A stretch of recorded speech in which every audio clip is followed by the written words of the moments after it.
மம்தாவின் ஆணவம் சரிந்தது. காங்கிரஸோடு இணைய முயற்சி. 35 நாட்களில் எல்லாம் க்ளோஸ். உடன்பிறப்புகளுக்கு ரோசம் இல்லையா? இது பற்றி ஜெம் தொலைக்காட்சி வாயிலாக விரிவாக பார்க்கலாம்.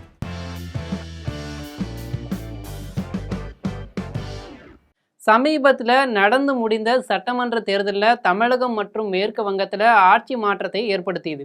இதில் திமுக கூட்டணி உடைந்து விட்டது. ஆனால் மேற்கு வங்கத்தில் கூத்து வேறு விதமாக நடக்குது. அது என்ன என்பதை பார்க்கலாமா?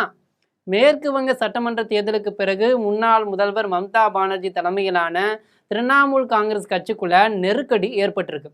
அக்கட்சியை சேர்ந்த பெரும்பான்மை எம்எல்ஏக்களும் எம்பிக்களும் தனியணியாக பிரிந்து செல்ல தொடங்கியிருக்கின்றனர். அவர்கள் திரிணாமுல் காங்கிரஸ் கட்சிக்கு உரிமை கோருவார்கள் என எதிர்பார்க்கப்பட்டது. அவர்களுக்கு பெரும்பான்மை எம்எல்ஏக்கள் எம்பிக்கள் இருப்பதால் அதிருப்தி கோஷ்டிக்கே கட்சியினர் பெயர் மற்றும் சின்னம் கிடைக்கும் அபாயமும் இருக்கு. மம்தா பானர்ஜிக்கு மிகவும் நெருக்கமான தலைவர்கள் கூட இப்போது அவருக்கு எதிராக திரும்பி இருக்கிறார்கள். இந்த நேரத்தில் அவருக்கு கை கொடுக்க யாரும் இல்லாத நிலை ஏற்பட்டிருக்கு. எனவேதான் சமீபத்தில் நடந்த எதிர்கட்சிகளின் இந்தியா கூட்டணி கூட்டத்தில் மம்தா பானர்ஜி கலந்து கொண்டு சோனியா காந்தியுடன் நெருக்கம் காட்டினார். ஒரு நேரத்தில் காங்கிரஸ் கட்சியை பகை கட்சி போன்று நடத்திய மம்தா பானர்ஜி பாஜகவுடனும் கூட்டணி வைத்தார்.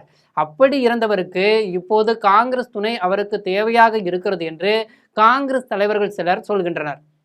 மம்தா பானர்ஜி தனது கட்சியை காங்கிரஸ் கட்சியோடு இணைப்பது குறித்து ஆலோசித்து வருவதாகவும் சொல்லப்படுகிறது.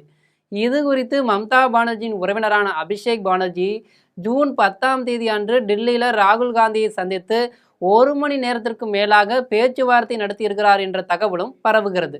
இதில் ராகுல் காந்தியின் தலைமையை ஏற்று காங்கிரஸ் கட்சியில் தனது கட்சியை இணைப்பது அல்லது காங்கிரஸ் கட்சியோடு நெருக்கமான கூட்டணியை வைத்துக் கொள்வது தொடர்பாக பேச்சுவார்த்தை அமைந்ததாக டெல்லி வட்டாரங்களும் சொல்லுது. ஆனால் இணைப்பு பேச்சுவார்த்தையை திரிணாமுல் காங்கிரஸ் மறுத்திருக்கு. இணைப்பு பற்றி பேசவில்லை என்றும் ஒன்றாக இணைந்து செயல்படுவது குறித்து மட்டுமே பேசினோம் என்று திரிணாமுல் காங்கிரஸ் தலைவர் ஒருவர் தெரிவித்திருக்கிறார்.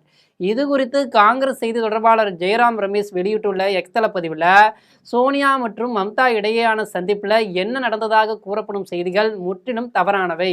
சந்திப்பு மிகவும் சுமூகமாக இருந்தது மற்றும் நீண்ட உறவை கருத்தில் கொண்டு பல தனிப்பட்ட விஷயங்கள் பேசப்பட்டன என அவர் குறிப்பிட்டுள்ளார். கொல்கத்தா மற்றும் தான் நகர் உள்பட 7 மாநகராட்சிகள் மற்றும் 118 நகராட்சிகளின் பதவிக்காலம் நவம்பர் 2026 முதல் பிப்ரவரி 2027 வரை முடிவடைகிறது. மே 4 சட்டமன்ற தேர்தல் முடிவுகளுக்கு பிறகு திரிணாமுல் கட்டுப்பாட்டில் உள்ள அனைத்து மாநகராட்சி மற்றும் நகராட்சி அமைப்புகளின் மக்கள் பிரதிநிதிகள் பலரும் ராஜினாமா செய்து உள்ளனர். இதனால் அவை அதிகாரிகளின் கட்டுப்பாட்டில் சென்று உள்ளன. மேற்கு வங்கத்தில் பஞ்சாயத்து தேர்தல் 2028 நடைபெற இருக்கிறது. இதில் இரு கட்சிகளும் கூட்டணி வைக்க ஆலோசித்து வர்றாங்க. மம்தா பானர்ஜி 2011 ஆண்டு காங்கிரஸ் ஆதரவுடன் ஆட்சிக்கு வந்தார். ஆனால் இரு கட்சிகளும் 2012 பிரிந்தன. பின்னர் இரு கட்சிகளிடையே மிகவும் மோசமான உறவே இதுவரை இருந்து வந்துள்ளது. மேற்கு வங்க காங்கிரசின் மூத்த தலைவரான ஆதிர் ரஞ்சன் சௌத்ரி இது குறித்து கூறுகையில், ஒரு காலத்தில் காங்கிரஸை உடைத்து வங்காளத்தில் இருந்து கட்சி அளிக்கப்படுவதை உறுதி செய்த அதே மம்தா பானர்ஜி இப்போது காந்தி குடும்பத்தின் ஆதரவை பெற வேண்டிய கட்டாயத்தில் உள்ளார் என்று அவர் கூறினார். திரிணாமுலின் மற்றொரு தலைவரான அப்துல் மன்னன் இது குறித்து கூறுகையில், காங்கிரஸ் தலைமை மீது எனக்கு முழு நம்பிக்கை உள்ளது. மம்தா பானர்ஜியுடன் கூட்டணி இல்லை. சுத்தமான தண்ணீரில் சாக்கடை நீரை கலந்தால் அது சுத்தமான தண்ணீரை மாசுபடுத்தும் என்று கூறினார். மேற்கு வங்கத்தில் 2011 ஆண்டு ஆட்சிக்கு வந்த மம்தா பானர்ஜி 15 ஆண்டுகள் யாரும் அசைக்க முடியாத சக்தியாக வலம் வந்தார். சட்டமன்ற தேர்தலில் பாஜகவின் மகத்தான வெற்றிக்கு பிறகு மேற்கு வங்கத்தில் மிகவும் வியக்கத்தக்கக்கூடிய ஒரு அரசியல் மாற்றங்கள் ஏற்பட தொடங்கி இருக்கிறது. தேர்தலில் மம்தா பானர்ஜியே தனது பானிப்பூர் தொகுதியில் தன்னிடம் அரசியல் கற்ற ஸ்வேந்த் அதிகாரியிடம் தோல்வியடைந்தார். சமீபத்திய தேர்தலில் 207 இடங்களை பெற்று மேற்கு வங்கத்தில் பாஜக ஆட்சியை பிடித்த பிறகு திரிணாமுல் காங்கிரஸை சேர்ந்த மனோஜ் திவாரி, அருணாவ் சென், பாப்யா கோஸ், ககோலி கோஸ், தஸ்திதார் உள்ளிட்ட பல தலைவர்கள் கட்சி தலைமைக்கும் உயர்மட்ட பொது செயலாளர் அபிஷேக் பானர்ஜிக்கும் எதிராக பகிரங்கமாக போர்க்குடி தூக்கிய போது கட்சியில் விரிசல் ஏற்பட தொடங்கியிருக்கிறது. இந்த தலைவர்கள் கட்சிக்குள் ஆழமாக வேரூன்றிய ஊழலை மேற்கோள் காட்டி அதன் தலைமையை அதிகளவில் அணுக முடியாததாகவும் பொதுமக்களின் கோபம் மற்றும் தவறான நிர்வாகத்தை அறியாதவராகவும் இருப்பதாகவும் குற்றம் சாட்டுகின்றனர். திரிணாமுல் காங்கிரஸ்ல இருந்த அதிருப்தி மெல்ல மெல்ல கட்சியின் மேலிடத்திற்கு எதிரான எதிர்ப்பாக மாறத் தொடங்கியிருக்கு. முன்னாள் எம்பி சந்தனு சென் கட்சியின் செய்தி தொடர்பாளர் பதவியை ராஜினாமா செய்தார். அதே நேரத்தில் ககோலி கோஷ் தஸ்திதர் அனைத்து கட்சி பதவிகளில் இருந்தும் ராஜினாமா செய்தார். அதோடு 100க்கும் மேற்பட்ட திரிணாமுல் மாநகராட்சி கவுன்சிலர்களும் பதவி விலகினர். இது கட்சிக்குள்ள சலசலப்பை ஏற்படுத்தியிருக்கு.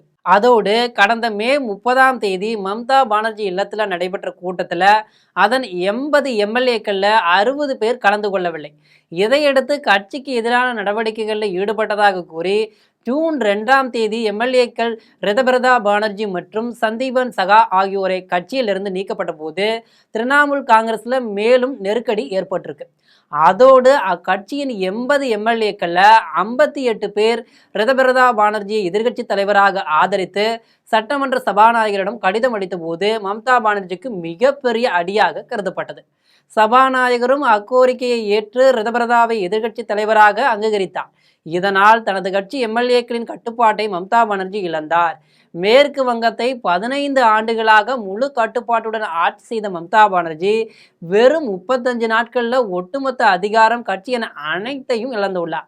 அதோடு 6 ஆண்டுகளுக்கு முன்பு கட்சியில் சேர்ந்த ரிதபிரதா கட்சியை தனது கட்டுப்பாட்டில் கொண்டு வந்து மம்தா பானர்ஜிக்கு மிகப்பெரிய அதிர்ச்சியை கொடுத்திருக்கார்.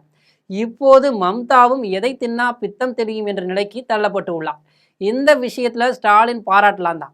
தோற்றாலும் கட்சியை தன் கட்டுப்பாட்டுக்குள்ள வைத்திருக்கார். அப்படி என்றால் உடன்பிறப்புகள் உப்பு போட்டுதான் சாப்பிடாதவர்களா? இது போன்ற செய்திகளை உடனுக்குடன் தெரிந்து கொள்ள ஜெம் தொலைக்காட்சி உடன் தொடர்ந்து இணைப்பில் இருங்கள். நன்றி, வணக்கம்.